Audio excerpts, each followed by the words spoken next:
Okay, guys, for this last section about growth factors and anemias, I want you to look at the slides with me and we're going to go over the really important parts.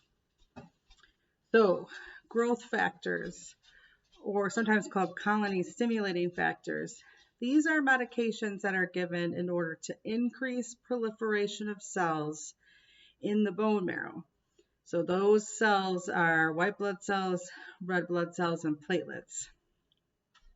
So there are three different ones that we're going to focus on. Ones that increase the production of red blood cells, ones that increase the production of white blood cells, and one that increases production of platelets. So we're going to talk about what they are, why you would use them, and their main side and adverse effects, because that's what you need to know for the exam. And I know that's kind of where you're at right now. So the first one is Epoetin or Epoetin alpha, and that is a colony stimulating factor that increases the production of red blood cells. So people get this when they have chronic anemia. So people, it's hard to get frequent transfusions, and so this is a way to decrease the amount of transfusions that somebody needs.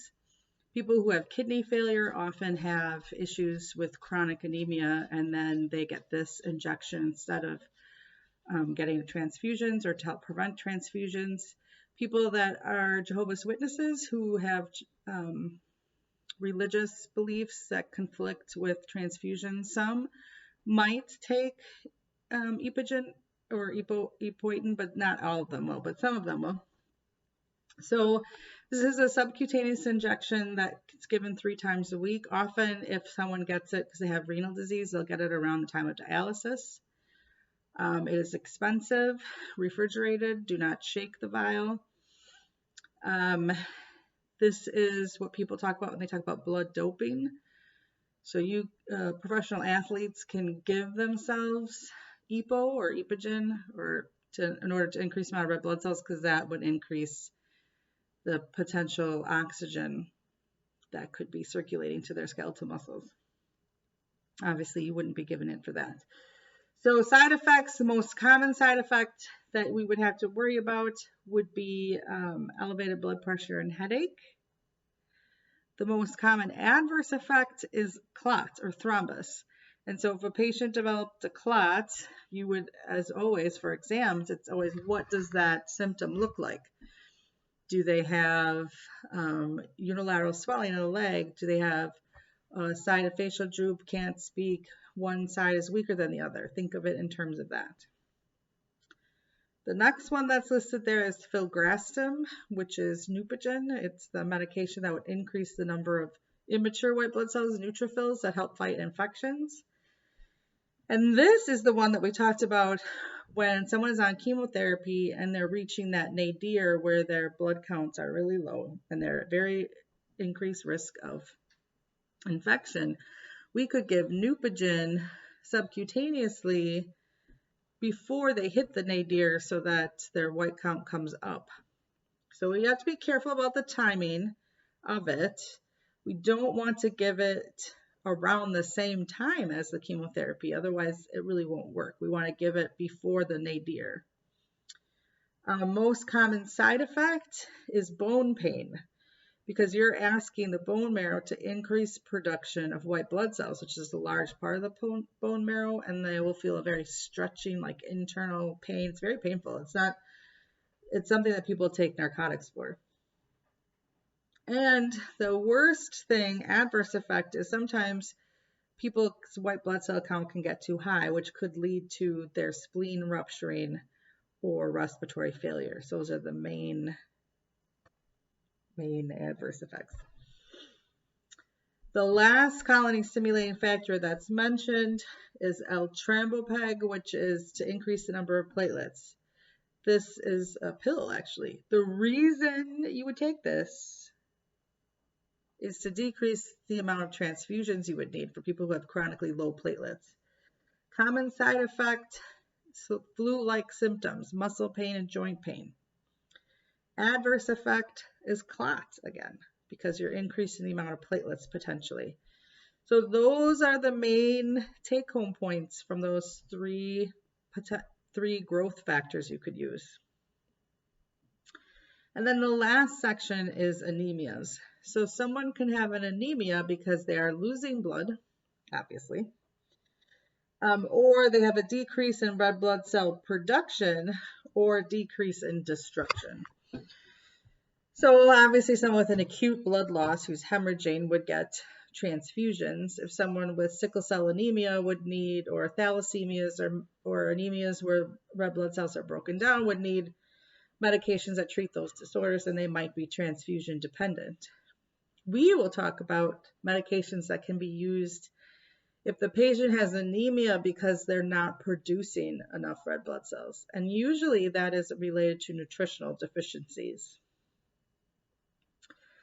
So that slide is number 23, which shows the normal way that red blood cells are recycled. And the reason this is on here is it's showing you the reason why somebody might have an iron deficiency anemia, even if they're eating iron.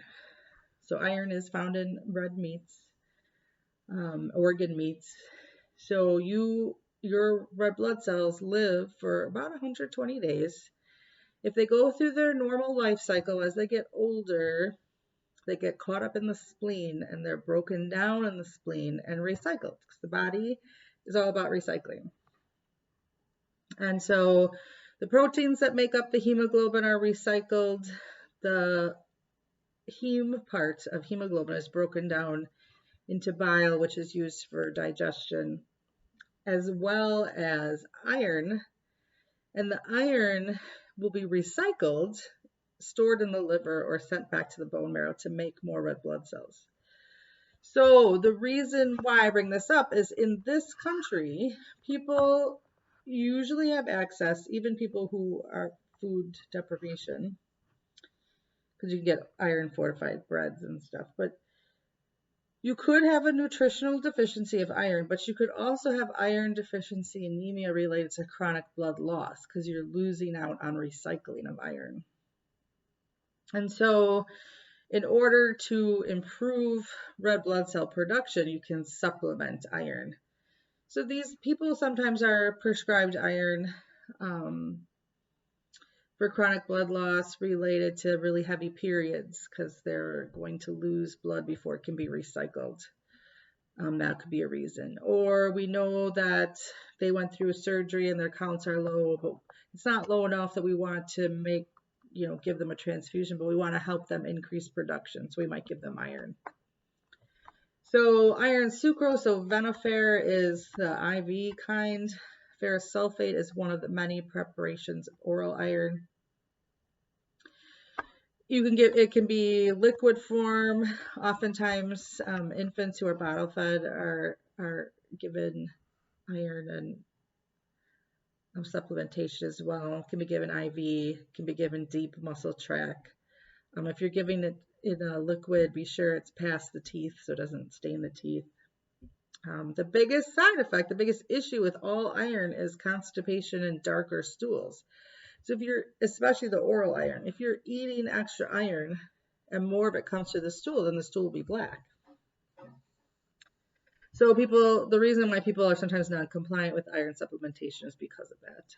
But that is definitely going to be on the exam. The other type of nutritional deficiency anemia is B12 anemia or pernicious anemia. Some people can get anemia from lack of folic acid, which tends to be alcoholics.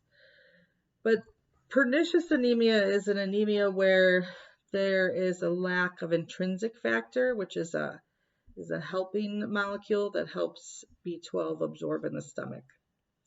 So if you're missing intrinsic factor, you can take all the B12 you want orally, you won't be able to absorb it. And so that treatment is vitamin B12 IM or IV injections, which sometimes people go to the office for. And it's vitamin supplementation with vitamin B12 is written there on slide 27. I hate this word. It's CYANOCOBALAMIN. cyanocobalamin. Anyway, that's vitamin B12. The thing to know is that if the person actually has vitamin B12 deficiency because of pernicious anemia, they must get the IV or IM kind. Must, because otherwise it won't work. And that is that. So next unit, we will have the rest of the material on GI and reproduction. And then we're almost done with the semester.